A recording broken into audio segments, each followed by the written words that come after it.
Hello and welcome to India's Eye. In early May this year, US President Donald Trump withdrew from the Iran nuclear deal and reimposed sanctions on Iran. While some of the sanctions came into effect from August 6th, others, especially relating to oil, will kick in from November 4th. The US has told India and other countries to cut oil imports from Iran to zero by then. India has responded by saying that it follows only sanctions imposed by the United Nations. To discuss India's Iran oil dilemma in view of the US sanctions, we have with us a very distinguished panel of experts. We have with us Ambassador Rajiv Sikri.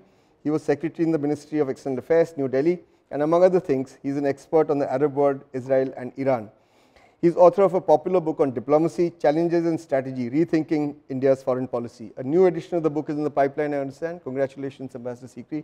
And we have with us Ambassador Talmiz Ahmed, an expert on energy security. He was India's ambassador to Saudi Arabia, Kuwait, and the United Arab Emirates. He also served in the Indian Ministry of Petroleum and Natural Gas as the head of international cooperation.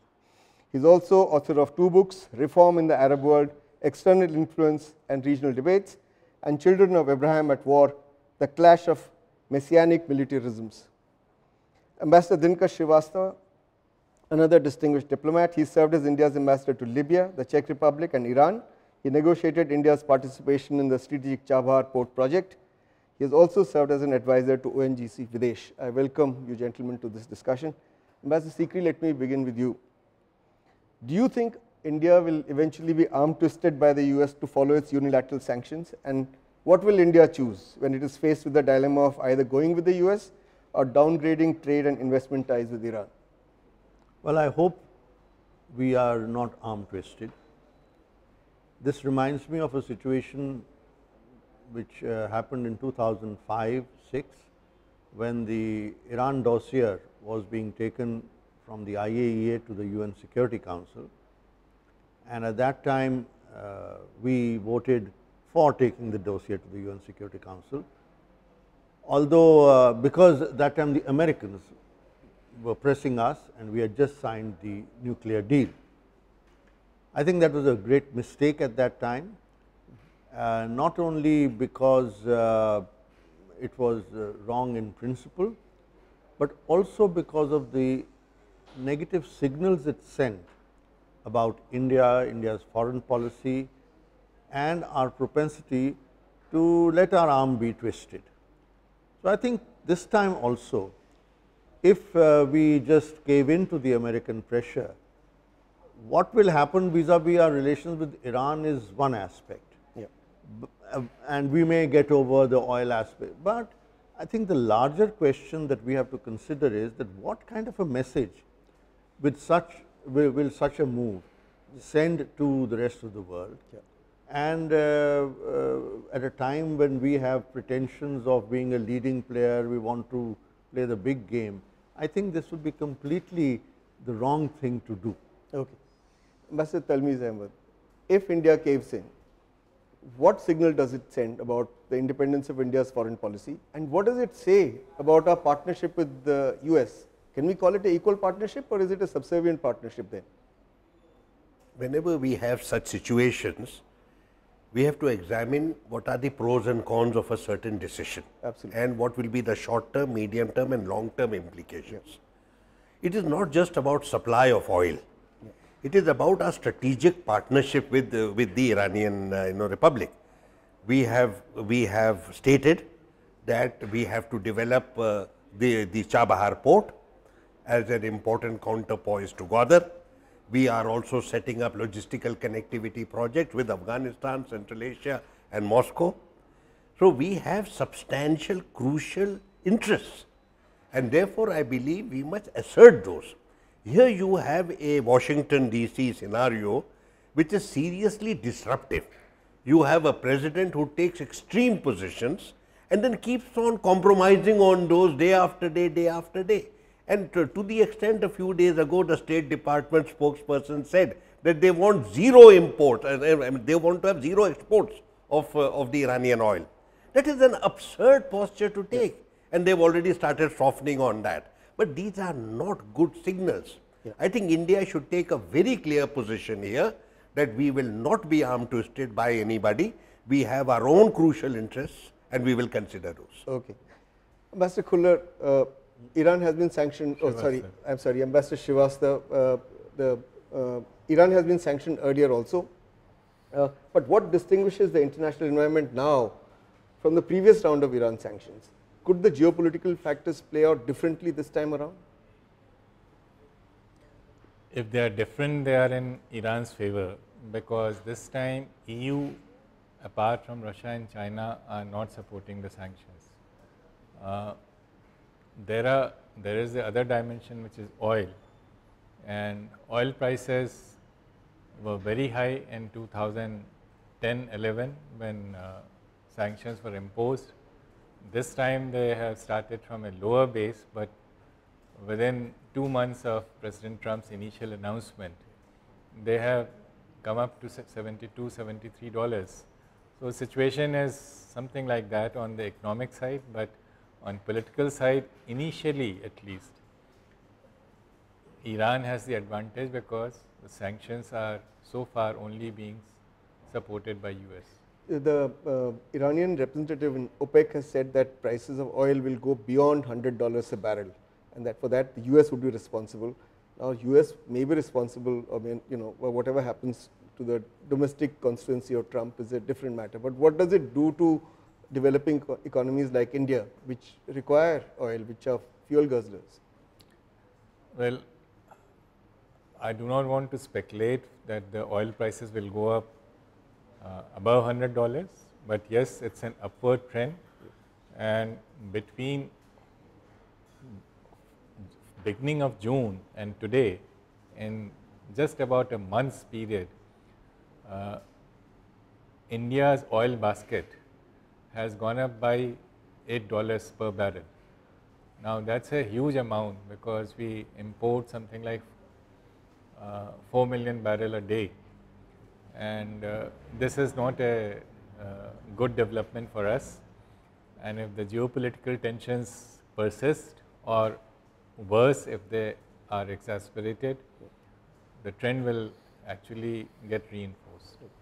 Ambassador Talmiz Ahmed, how easy or difficult is it going to be to remove Iranian oil from the global market by November? Zero oil exports is what the US wants. What makes this a difficult proposition? I think that is totally unrealistic. Earlier, when we had the sanctions against the Iranians in 2010, most countries had accepted up to 15-20% cut. Therefore, Iran had slipped from the second supplier, from the position as second supplier to sixth supplier. There is no question of reaching zero. They produce about 2 million tons. They have been producing about 2 million barrels a day. That's a huge amount, and no one else can substitute for it readily. Yeah. Saudi Arabia, UAE, and Kuwait could over a period of time, but then they would be violating the quotas of the OPEC, and they would not be able to do so. So I think the maximum they can do is about 600,000 barrels per day. So yes, there could be a shortage of supply in the short term because of this removal of this oil. So I think overall my own sense is that this will not actually work.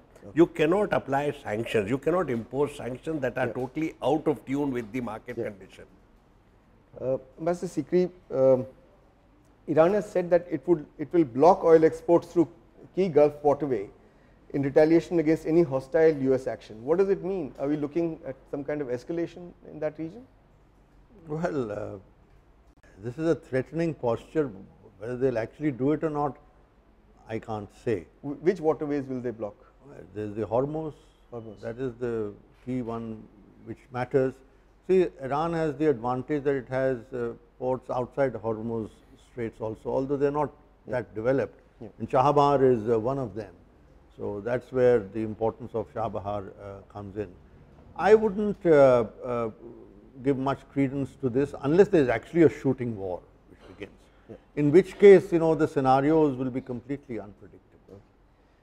Ambassador Srivastava, what do you say to reports that the Indian Ministry of Petroleum and Natural Gas has apparently asked, this is what newspaper reports say, they have asked refiners to be prepared for any eventuality ranging from drastic reduction to no imports of oil from Iran? Well, I must confess I have not seen this statement, but our minister, Mr. Pradhan, had earlier said that we have choices in terms of a diversified basket, and it is customary to caution the refiners to be prepared to look at contingencies, but I do not think we can pin those contingencies down at this point to very specific scenarios. But we'll have to sooner or later, because November is not too far off. And it's not as if you go in the morning and buy oil by the afternoon. You have to plan in advance, right? You have to plan in advance, but this is not something we would like to precipitate. And refineries' capacity is also depends on their technical configuration. They are suited to refine a particular type of oil, and of course refineries with what is called higher complexity can handle more diversified basket. So these are steps which I suppose any government, responsible government, will have to caution the industry to be prepared. We'll come to refineries in a bit, but Talmiz, I wanted to ask you, do you think because the sanctions are unilateral ones by the US, India might be able to use French, UK or German banks for financial transactions for Iran oil? And India and Iran already have part of the trade in euros. But is there a sanction against SWIFT also, so that you can't have SWIFT transfers for payment of oil? SWIFT is based in the European Union. The Americans have told the Europeans that they would expect them to come on board, even though it is not under direct US control. There is a whole range of options available to countries that are subject to sanctions, but what the Americans have said very strongly, that they will be monitoring those as well, that it won't be the situation that had prevailed in 2010, when you had change of flag, a transfer of the oil from one ship to another, transshipment through Dubai, etc. So, it is going to be much more difficult. I do believe there could be enhanced barter trade, payment through gold, cross-border trade as you had with the Turks. All of this is short term. Over the medium term, this range of countries that are totally opposed to the American posture will have to work together. As you know, one of the initiatives that we have seen is from Shanghai. The Shanghai has set up an energy commodities exchange that is quoted in yuan, and China being such a major importer of oil, it is a very credible initiative. You have that option now. Over a period of time, if the Americans continue with these short-sighted and disruptive policies, you may find a fundamental questioning of their position in the world order. Well, Sikri, in the past, India bypassed the sanctions on Iran by moving the oil trade partly to the rupee real route, and India used UCO Bank for the rupee payment, because UCO Bank's exposure to America is limited. Now, do you think India could do the same again? Firstly, I don't know what are the sanctions that the United States would apply. Are they going to say that we are going to sanction entities which have dealings with the American financial system, or are they going to have wider sanctions? I don't know.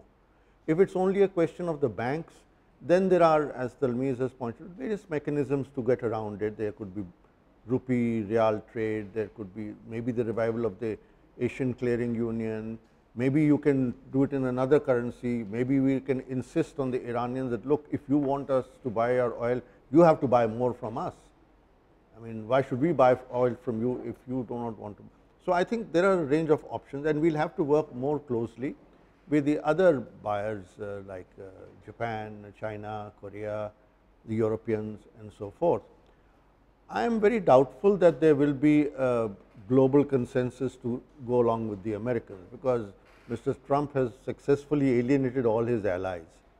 And while there could be some short term pain for various countries including India, the long term scenario for the United States will not be a good one, because I think that it will be a trigger for countries to move away from the dollar. And the advantage the United States currently has of the dollar as the global reserve currency will go, which will have a huge impact, because today they can print dollars and it does not really matter. But if people start trading more in euros or yen or yuan or whatever other currency, then it's a problem for the Americans. They are having a free ride. You know, Mr. Trump keeps talking about how the rest of the world is having a free ride, but this is the free ride which the Americans have been having for decades. And that could go. And that would be a very fundamental change that will not be to the benefit of America. Okay. Mr. Srivastava, do you want to add to this? If not, I have got another question. I may just clarify one point, that even the existing US sanctions, this is before President Trump's announcement of 12th May of walking out of the nuclear deal, they did not allow any Iran related transactions to touch the US financial system. So the new sanctions do not add anything so far as dollar transactions are concerned. What they add is the threat of retaliatory action, even if you price your transaction in some other currency, which is a very potent. So basically what you are saying is that the sanction is on the Central Bank of Iran. So any transaction, whatever currency that bank does, is sanctioned. Yes. Okay, my next question to you was, Reuters has reported that under pressure of the US sanctions, Reliance Industries, the largest refining company in the world, has decided to halt imports from Iran, while Nayara Energy, an Indian company promoted by Russia's Rosneft, has already started cutting imports from this month, that is July. Now my question is, could private companies cut Iranian oil imports despite the government saying that India will defy Iranian sanctions, US's Iran sanctions? So government takes a posture, but private companies do what is best for them.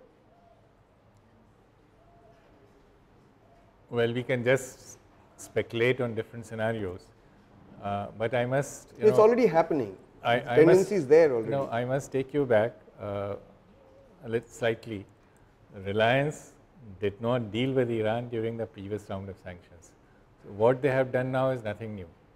And so far as its impact on Iran situation is concerned, or pressure on Iran, it doesn't add very much, because they did not contribute much to trade with Iran.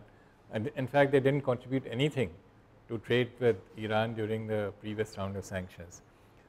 SR Oil did, and they also cut. So what is happening now is in line with the earlier thing. The only fear this time is that the decline, that gradient would be steeper, and there I think the pricing decisions and so on, there the private sector decides on its own.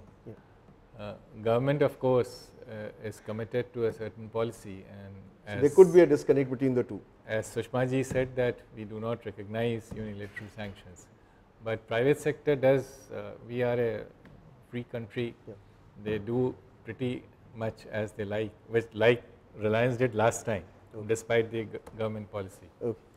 Well, tell me, Zahmad, OPEC has agreed with Russia and other oil producing allies to raise output from this month by about 1 million barrels per day.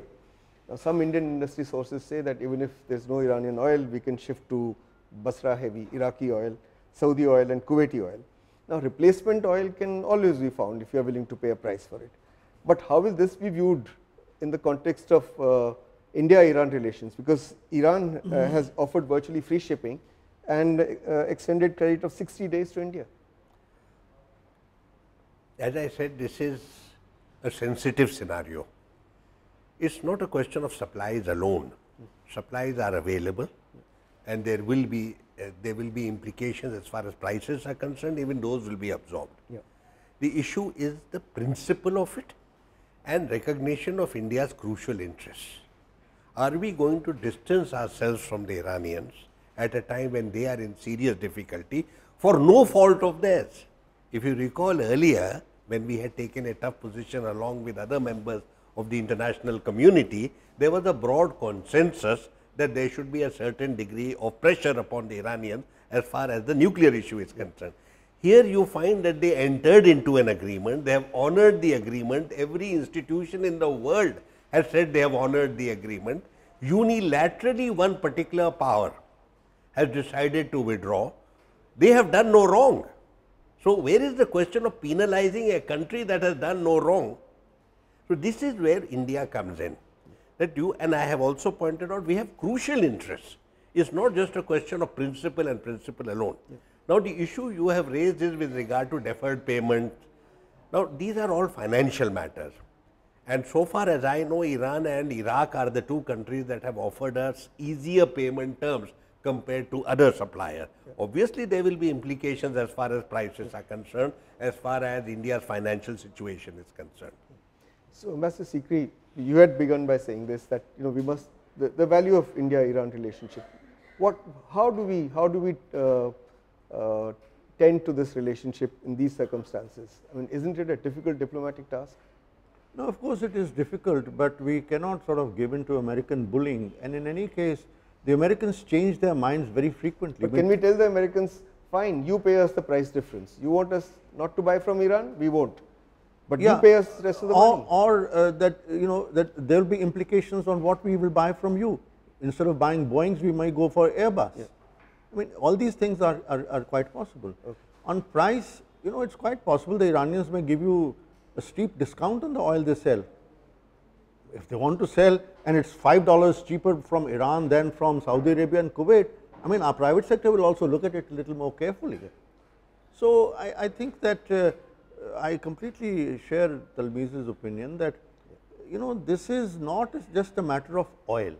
It is a question of whether you are going to maintain your relationship with Iran, and it's not just Iran. It is your whole access to Eurasia, to Central Asia, various corridors you are planning. Are you going to get yourself completely shut off from Afghanistan, because this is your only route into Afghanistan? From Central Asia, the international north-south transport corridor, just because the American president today, and he may not have the same opinion 6 months later, and a new president may have a different opinion. So, I don't think that you can have your foreign policy based on the whims of an American president. I remember when Obama came here a few years ago, he gave us long lectures about Myanmar and so forth. And then once the situation changed in Myanmar, they are big buddies now. So, are we going to follow whatever the American president of the day in his whim and fancy says? I don't think so. I think it is completely unbecoming of a country like India to do so. And I fear that if India were to go down the appeasement route or capitulation route, there will be a political price to pay. Okay. Now, let us talk about Chabahar, since you negotiated Chabahar. Now, Chabahar of course will improve connectivity with not only with Afghanistan, but Iran. My question to you is, now that US sanctions on financial transactions with Iran are in place, how would it impact India's role in Chabahar project? And it is being suggested by some, nobody has been quoted in these reports, that Chabahar might be kept outside the ambit of US sanctions. Is that possible? I would not like to speculate on what will actually happen, because I am out of the loop. Yes, I did negotiate the MOU on Chabahar. I was not involved in the subsequent contract negotiations, but let me just recall that at the height of previous round of sanctions, in August 2012, just on the eve of Prime Minister Manmohan Singh's visit to Tehran, US State Department official spokesperson Ms. Victoria Nuland gave a story that they gave a statement that US welcomes Chabahar project because it will embed Afghanistan in positively growing region of South Asia. So, this was at the height of the sanctions, a suo moto statement, and I don't think that position has changed, which actually is also reflected in Madam Nikki Haley's statements during her last visit. But so you are speculating that Chabahar could be kept out? I think yes. Okay. We have run out of time. I would like to thank all of you, Ambassador Rajiv Sikri, Ambassador Talmiz Ahmed, Ambassador Dinkar Srivastava, for participating in this discussion. That is all we have for you today. We will be back again next week. Till then, goodbye and thanks for watching India's Eye.